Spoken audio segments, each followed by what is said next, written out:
El Concilio de Trento ha terminado.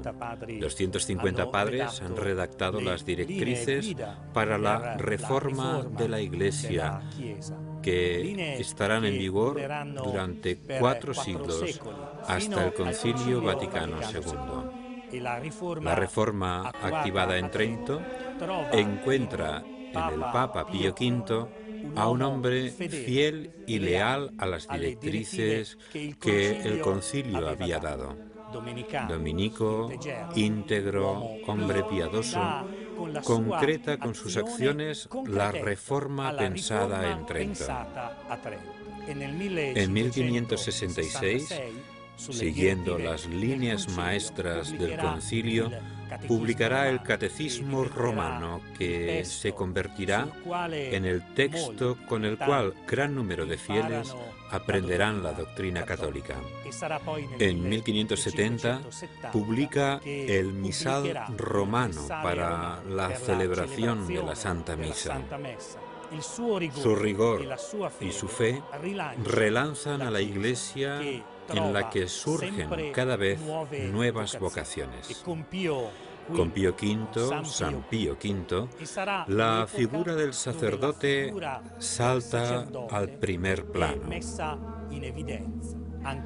Incluso la Madre Teresa de Calcuta nos lo recuerda. Sacerdotes santos harán una iglesia de santos. La Iglesia reformada en Trento encuentra nuevo empuje, nueva credibilidad. Y cuando en 1570 la isla de Chipre es conquistada por el ejército islámico, Pío V puede solicitar ayuda a toda la cristiandad. Precisamente porque la Iglesia reformada en Trento tiene una nueva credibilidad para unirse en la defensa del corazón de Europa. En 1571, en Lepanto, la flota naval cristiana, con los galeones construidos en Venecia, vence a la flota islámica. El Mediterráneo recupera la paz para que los mercaderes y las ideas puedan cruzar de una orilla a otra con serenidad y tranquilidad. En su momento, Lepanto significa la derrota de quienes deseaban un Islam militarizado que se impusiera con las armas, que fuese imposible la convivencia pacífica entre las creencias. El Islam armado es derrotado. El fundamentalismo no gana nunca. Las armas no pueden imponer una fe.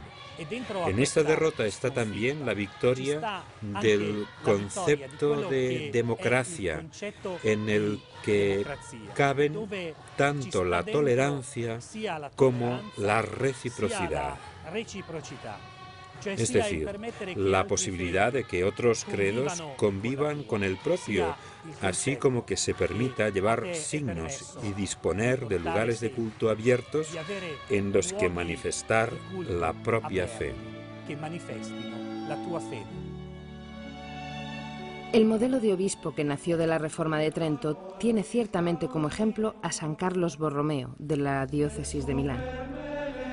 Una de las principales indicaciones del Concilio de Trento fue que en cada diócesis se fundaran seminarios para la formación de nuevos sacerdotes. Es el año 1564. San Carlos Borromeo funda el Seminario Mayor siguiendo la Reforma de Trento y relanza la necesidad de que el obispo esté cerca de sus sacerdotes. Durante la peste de Milán de 1576, San Carlos Borromeo permanece cerca de todos sin preocuparse del contagio. El santo mismo cura a los apestados. Muere a los 47 años.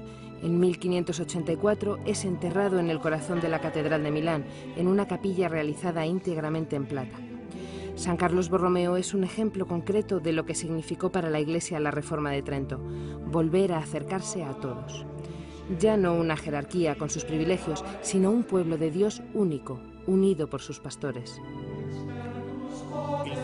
El viento benéfico de la reforma del Concilio de Trento invade y traspasa toda la Iglesia, que encuentra un nuevo empuje, pero sobre todo encuentra la unión de todo el pueblo cristiano con su Iglesia. Roma se convierte en cruce de caminos de hombres y mujeres santos que acuden a Roma para recibir del Papa el impulso con el que continuar su misión. Ya hemos visto a diferentes personajes en esta historia de la Iglesia. Recordamos entre todos ellos a Ignacio de Loyola, pero no podemos olvidar que en Roma trabaja también otra gran figura, San Felipe Neri, el cual funda un oratorio donde se forjan y fusionan importantes personalidades. Lugar de oración y de encuentro, en este oratorio romano se formará San Camilo de Lelis, fundador de la Orden de los Hospitalarios.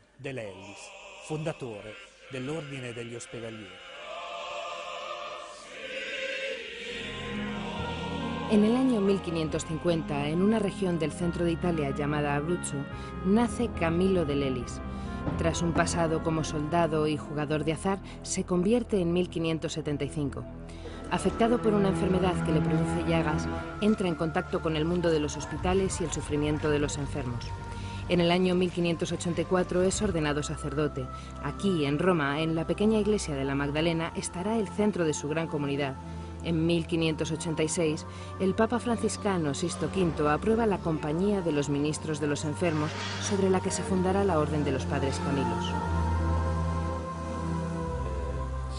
San Camilo de Lelis, tras la conversión, se sintió profundamente impresionado por la forma en que eran tratados los enfermos y decidió dedicar su vida a tratar de mejorar esa situación.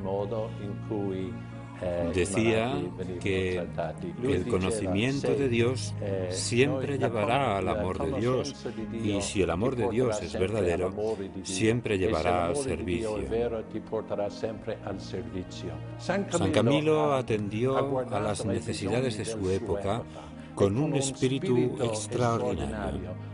Nosotros, en la actualidad, tenemos que tener ese mismo espíritu, el mismo entusiasmo por las cosas de Dios, por el pueblo de Dios y por aquellos que sufren que tenía San Camilo. Pero no podemos hacer lo que hizo él hace 400 años. Tenemos que responder a las necesidades actuales. Camilo no ha descubierto nada nuevo. Se dio cuenta de que había una parte del mensaje de Jesús que se había descuidado, es decir, su amor, una inmensa compasión por los enfermos. El ataque a la Iglesia Católica comienza dentro de la misma Iglesia por parte de un fraile como Lutero. Y la respuesta, el Concilio de Trento, la reforma del Concilio de Trento, tiene como objetivo también empujar a las grandes órdenes religiosas para que redescubran y revivan las enseñanzas de sus fundadores. En Ávila, España, en un gran monasterio de monjas carmelitas que, como en otros lugares de Europa, se habían alejado de su propia regla, aparece Teresa de Jesús, Santa Teresa de Jesús. Como Santa Catarina de Siena, será nombrada doctora de la Iglesia. En un pequeño monasterio refunda una comunidad de monjas carmelitas que revive la antigua y austera regla de la orden, basada en la oración y la fidelidad a los orígenes, hasta el punto de que las últimas palabras de Santa Teresa de Jesús serán: finalmente, Señor, muero como hija de la Iglesia. La experiencia que vivimos hoy en día aquí en Roma tiene raíces antiguas. Quizá la palabra de Dios puede ayudarnos a comprender su sentido. En el desierto, preparad el camino al Señor. Este grito profético de la Escritura ha alcanzado e interpelado el corazón de muchos hombres y mujeres a través de los siglos hasta nuestros días. En efecto, hoy también el Señor llama a preparar su camino en el desierto y llama a algunas para que lo busquen en el silencio y en la soledad, para realizar un éxodo hacia ese desierto que libera y despoja de todo lo que no es Él o lleva a Él. Hoy como ayer, con la ayuda del Espíritu Santo, el Señor sigue atrayendo a algunos al desierto para hablar a sus corazones. Les llama aparte para que permanezcan con Él, meditando día y noche su palabra. En este desierto, el pequeño signo de nuestra vida es llamado a vivir para dar fruto. Entramos en el misterio pascual de Cristo, que murió y resucitó para que todos tengan vida y la tengan en abundancia. Mientras que a nuestro alrededor parece que crece en la indiferencia hacia Dios y el Señor parece el gran ausente de nuestra vida, Él sigue creando espacios propios, una clausura desierto en la que Él es el Señor, el tesoro escondido por el que vale la pena vender todo. El jardín que puede florecer porque está habitado con su presencia. Hemos sido llamadas a estar siempre con Jesús, pero también a estar ante Él, en nombre de todos, para que unidas a Él podamos interceder por los hermanos.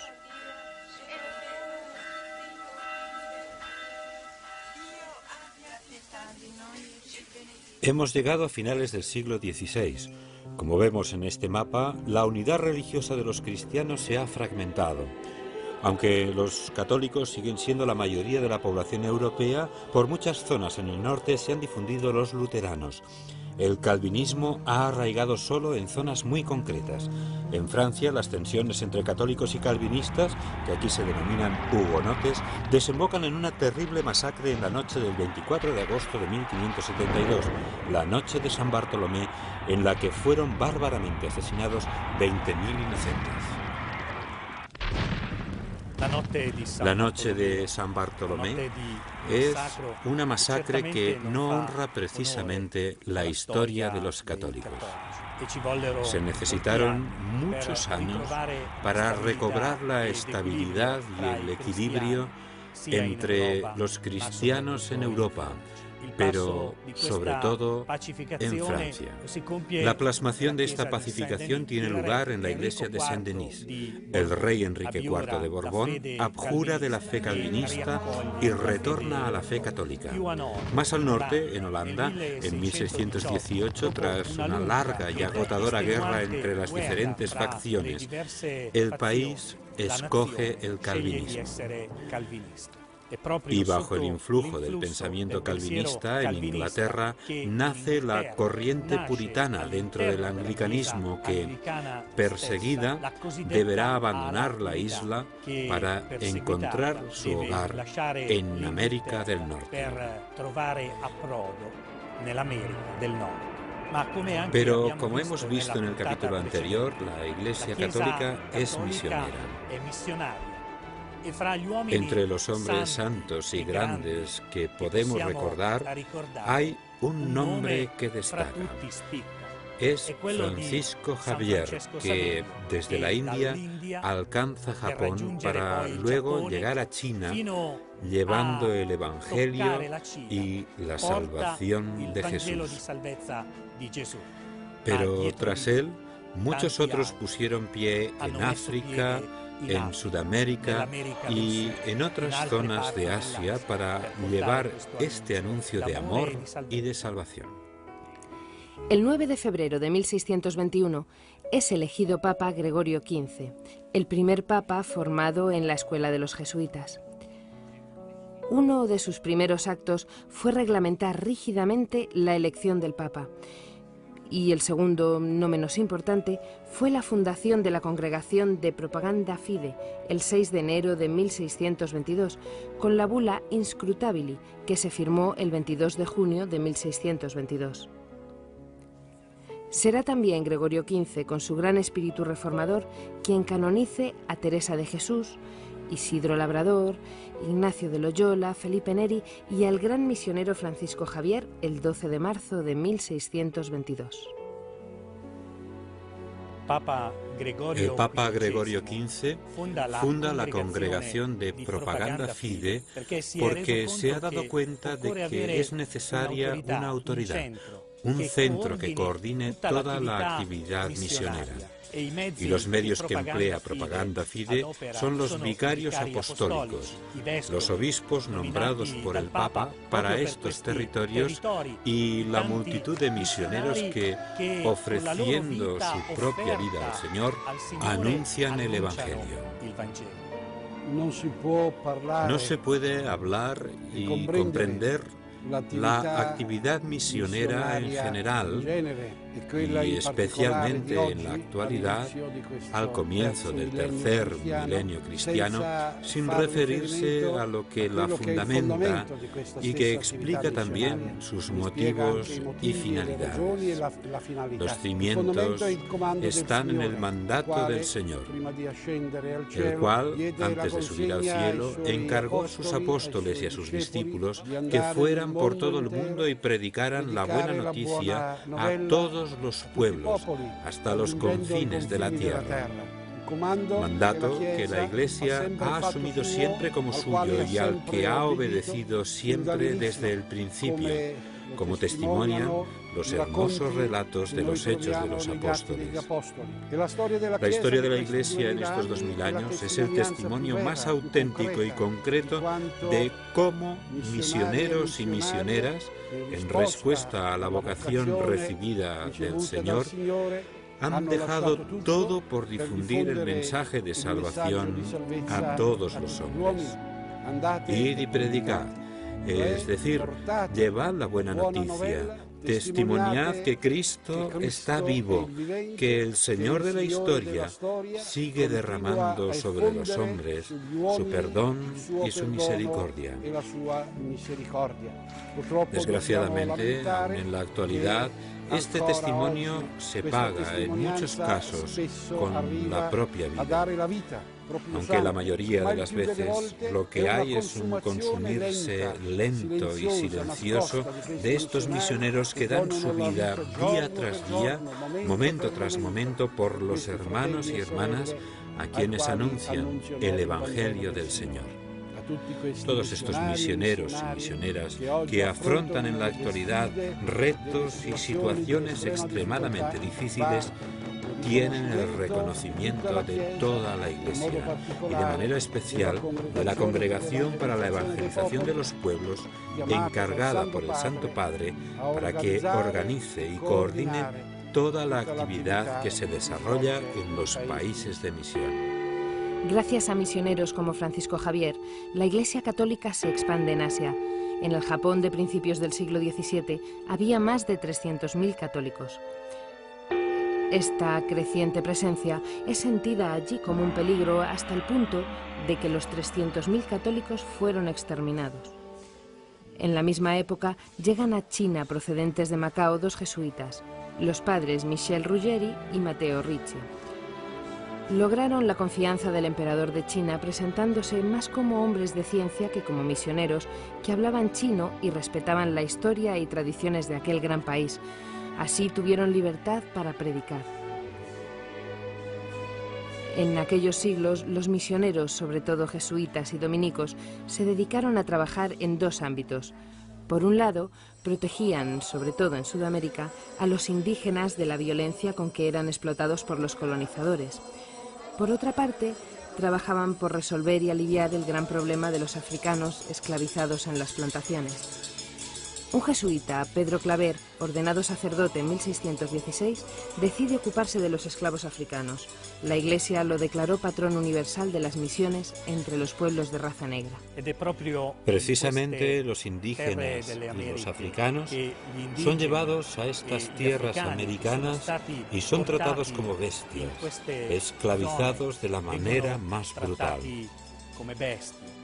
Probablemente tengamos todavía en la retina las imágenes del Papa Juan Pablo II durante el gran jubileo del año 2000, en las que abraza la cruz pidiendo perdón por todas las veces que la Iglesia en aquel tiempo no supo alzar su voz en defensa de estos pobres, de estos esclavos, y en las que también ofrece el perdón por las ofensas que ha recibido la Iglesia, incluso en tiempos recientes. Ese gesto de Juan Pablo II a los pies de Jesús es el signo concreto de la unidad de la Iglesia en la figura de su pastor, el Papa, vicario de Cristo en la tierra. Y volviendo a aquella época, la figura del Papa tiene en el cardenal jesuita Roberto Bellarmino a su incansable defensor. Durante 30 años, los estados europeos se han enfrentado hasta concluir con la paz de Westfalia en 1648. Este periodo ve el ascenso de Francia como potencia a costa de España. Y precisamente a partir de 1600, en Europa se instaura un nuevo modelo de poder. Es el poder absoluto, como lo definió Luis XIV en 1665. El Estado soy yo. Este modelo de poder absoluto, el absolutismo, dominará durante más de 100 años la escena política europea y será el origen de una agresiva y violenta reacción que veremos en el próximo capítulo de la historia de la Iglesia Católica. Se llamará Revolución Francesa.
El Concilio de Trento ha terminado.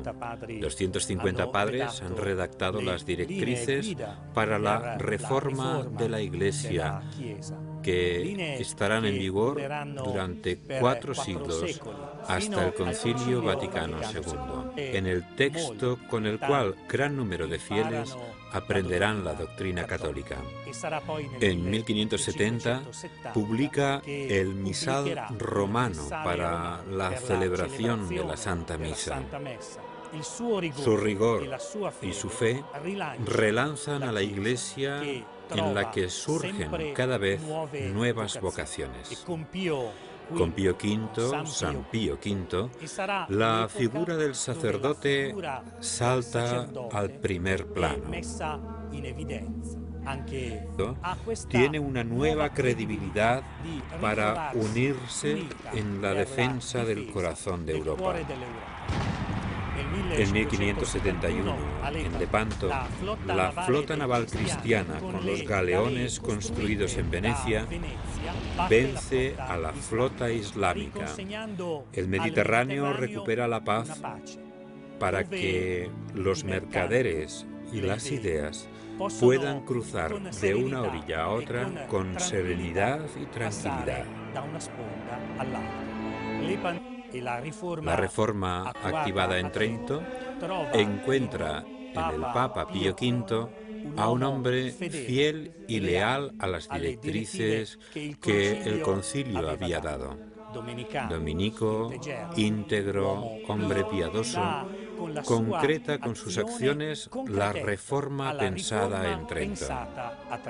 En 1566, siguiendo las líneas maestras del concilio, publicará el Catecismo Romano, que se convertirá, incluso la Madre Teresa de Calcuta nos lo recuerda, sacerdotes santos harán una iglesia de santos.